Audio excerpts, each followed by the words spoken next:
Pozdravljeni. V prejšnjem video prispevku sem začel govoriti o toržijskem polju. Mislim, da smo končali s tem, da sem rekel, da se dinamična toržijska polja, se pravi, da se razširjajo in da pri tem se energija ne zgublja.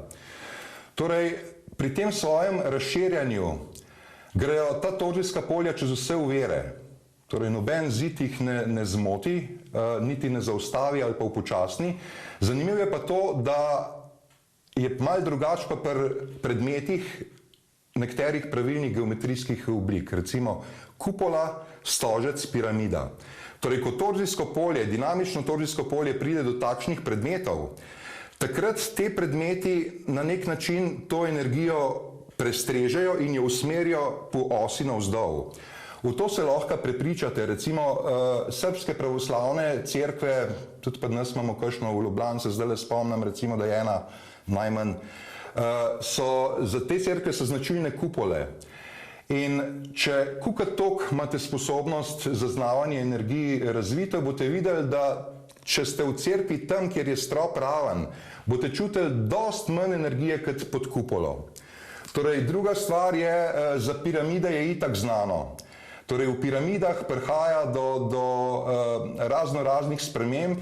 Mogoče je najbolj taka, ki jo lahko razlagamo s toržijskim poljem, ena sprememba, do katere je prišel Karl der Ball. Torej, Karl der Ball, to je en Čeh, je skonstruiral modelček piramide in na eni tretjini višine piramide je naredil eno odprtino, kamor daš porabljeno žiletko.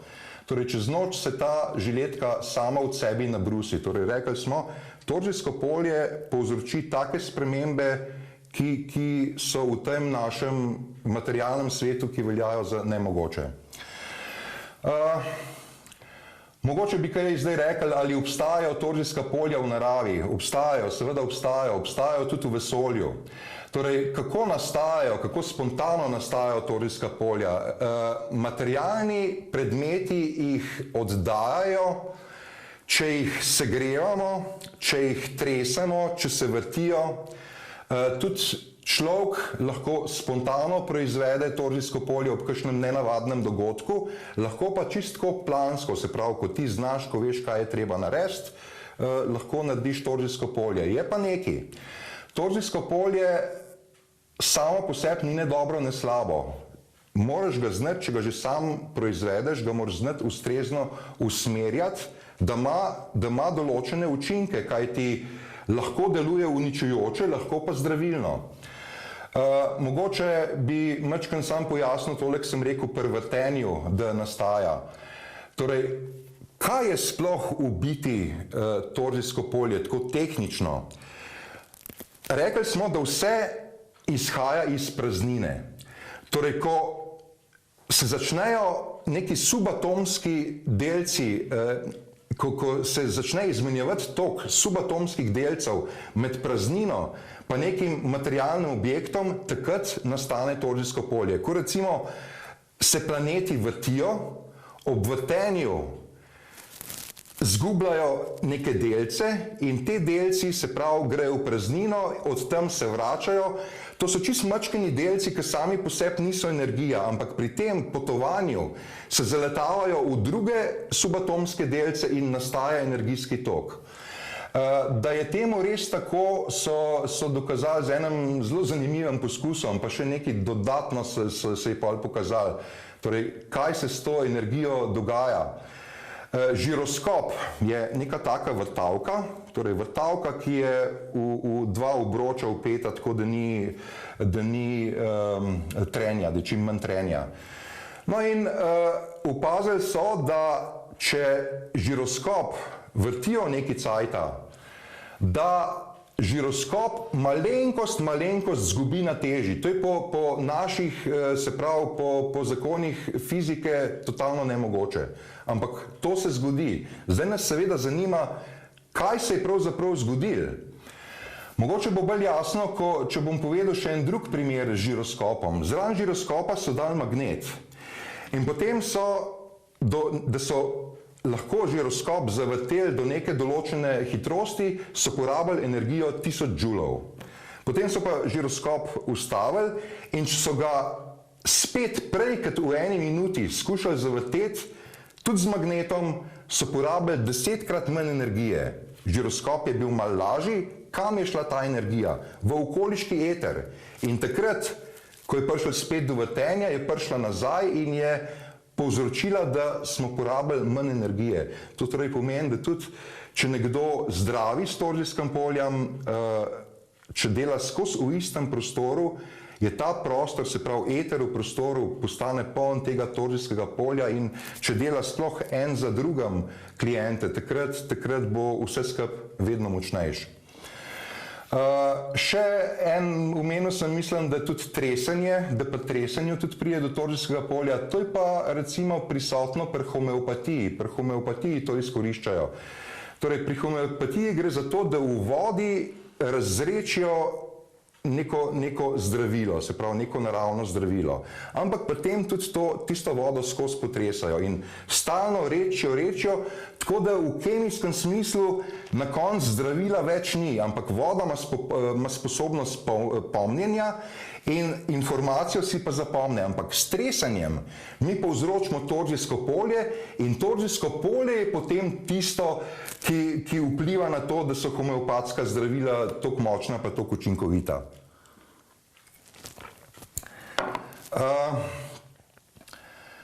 Mogoče, kar se tiče tehnične uporabe torzijskega polja, bi sam še tole rekel. Seveda je torzijsko polje izziv za današnjo znanost, se pravi, dal bi se s pomočjo torzijskega polja, ki je pravzaprav spoj med materialno realnostjo in nemanifestirano. Torej, dal bi se s tem priti do tiste energije, nične točke, se pravi do zastonj virov energije, ampak izkušnje prejšnje so pokazale, da s tem ni toliko lahko prodreti, kajti te obstoječi viri energije, se pravi nafta, pa takle so toliko močni lobiji, da enostavno malo štopirajo take raziskave. Je pa dejstvo, da je en Italijan že naredil napravo, ki deluje na bazi torzijskega polja, s katero je dokazal, da lahko uzdravi raka. Potem nek upokojen ameriški polkovnik je naredil napravo spet na bazi torzijskega polja, ki da na izhodu 100-krat več energije kot na vhodu, torej to je po klasični fiziki nemogoče. Je pa glede na to, da, kot sem rekel, da je torzijsko polje lahko zdravilno ali uničujoče, je logično, da torzijska polja raziskujejo tudi vojske, predvsem ameriška pa ruska. Mogoče samo en zanimiv primer, kdaj se je to začelo. Prvi znan primer je bil leta 1943, takrat je bila Amerika seveda v vojni. In s pomočjo torzijskega polja so hoteli narediti ladje za radarje nevidne, oziroma najprej so celo razmišljali, da bi bila ladja lahko čist nevidna. In so naredili tako napravo, menda je pri tem sodeloval tudi Einstein, ni pa slučajno, da to malo sovpada z datumom Tesline smrti, kajti takrat je menda čuda njegove dokumentacije zginile in naj bi končala v rokah ameriške vojske. Torej, naredili so eno napravo, ki se je usmerila na ladjo US Eldridge, ki je bila v filadelfijski ladjedelnici in ladja je najprej skoraj popolnoma izginila v zeleni meglici. Ampak mornarji so se pol počutili blazno slabo, dezorientirano, zato so rekli, moramo mi tole malo popraviti in pol so res se osredotočili na to, so rekli, ok, moramo narediti tako napravo, da bo ladja nevidna samo za radarje. In ko so naredili nov poskus, se je zgodilo nekaj dejansko dramatičnega. V modrem blisku je ladja zginila in se pojavila v pristanišču Norfolk, več 100 km daleč, za nekaj minut, potem se je pa pojavila spet v Filadelfiji. Ko so naprave za torzijsko polje izključili, so videli, da ima nekaj mornarjev ujete roke v kovinski konstrukciji ladje. Torej, kaj se je verjetno zgodilo? Mornar je bil recimo naslonjen na kovinsko konstrukcijo, torzijsko polje spremeni mejo med manifestiranim in nemanifestiranim, kovina je ratala mehka, roka se je udrla, ko so izključili vse skupaj, je bila noter ujeta. Nekaj mornarjev je celo zginilo, Po tem dogodku je bil posnet film in špekulirajo o tem, da so se preselili v neko drugo dimenzijo. Mimogrede je še nekaj zanimivega, torej na Zemlji obstajajo tudi naravna torijska polja s takimi učinki. Verjetno ste vsi slišali za Bermudski trikotnik, tam zginjajo ladje, zginjajo letala in ravno te dni je bilo objavljeno v medijih nekaj blazno zanimivega. Ladja, ki je zginila decembra leta 1925, se je zdaj spet pojavila. Posadki seveda ne duha, ne sluha, drugače pa vse tako, kot bi mogli biti. No, ampak nas bo bolj zanimalo zdaj, kaj pa človek, kako pa bi človek lahko zavestno kreiral torzijsko polje.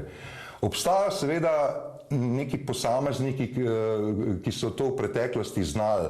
Recimo mogoče je najbolj znan primer jogija Milarepe. On je živel tam okoli leta 1100, nekaj cajta je živel v eni votlini na jugu Tibeta in tam je ob vhodu v votlino je v skalo vtisnjena njegova dlan. Se pravi, on je imel tako sposobnost kreacije torskega polja, da je lahko spremenil to mejo manifestirano, nemanifestirano in je dejansko z roko šel v skalo. Tudi v Sloveniji imamo nek takšen podoben primer. Na Uršlji gori so na eni skali sledovi kolen svete Uršule.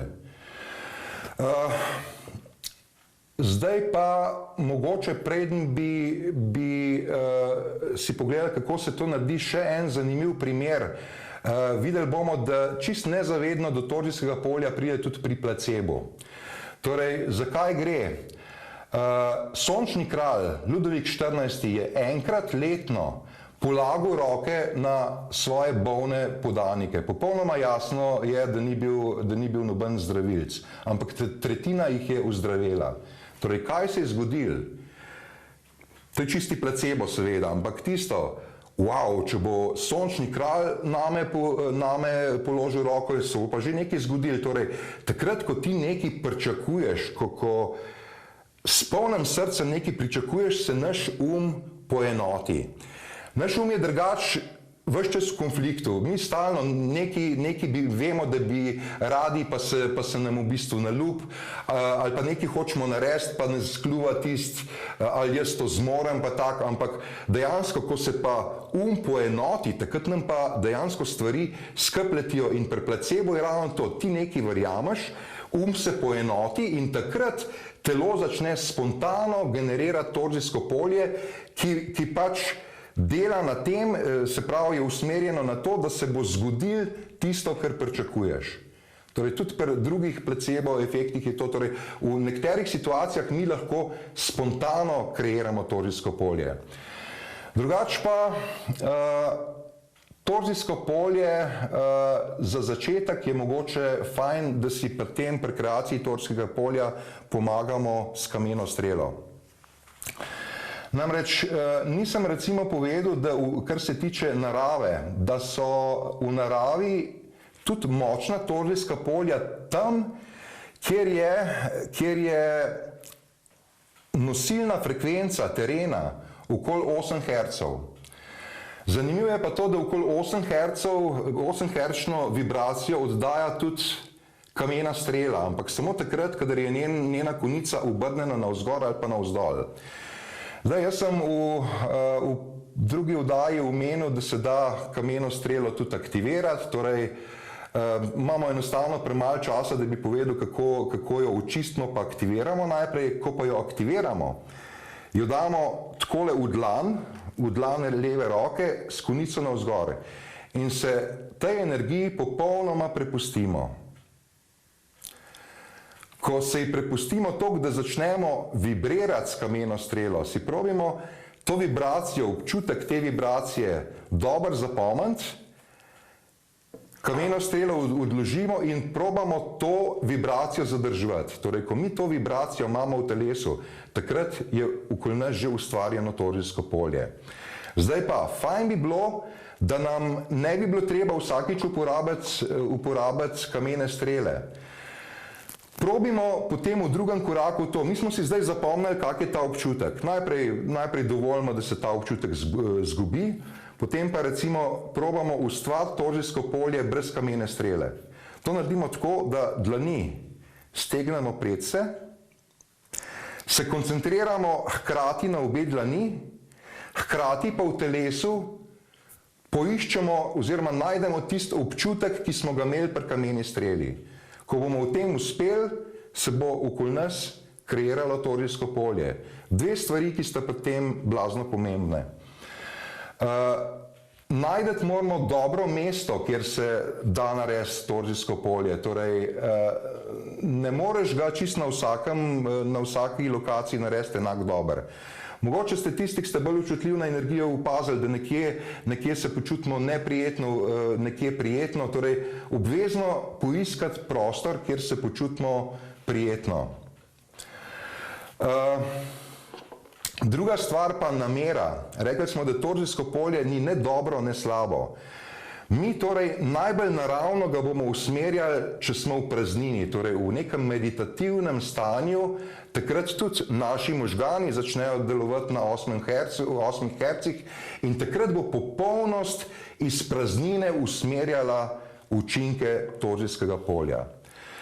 Torej, nas zagotovo zanima delo z namero. O tem, kako delamo s torijskim poljem z namero, načini, kako ga usmerjamo, pa še kaj drugega, o tem bomo govorili v naslednji oddaji. Mogoče samo še to, večino stvari, o katerih govorim, najdete v moji knjigi Integrirana osebnost. Dobi se v večjih knjigarnah po Sloveniji, seveda pa jo lahko naročite tudi na moji spletni strani. Pozdravljeni.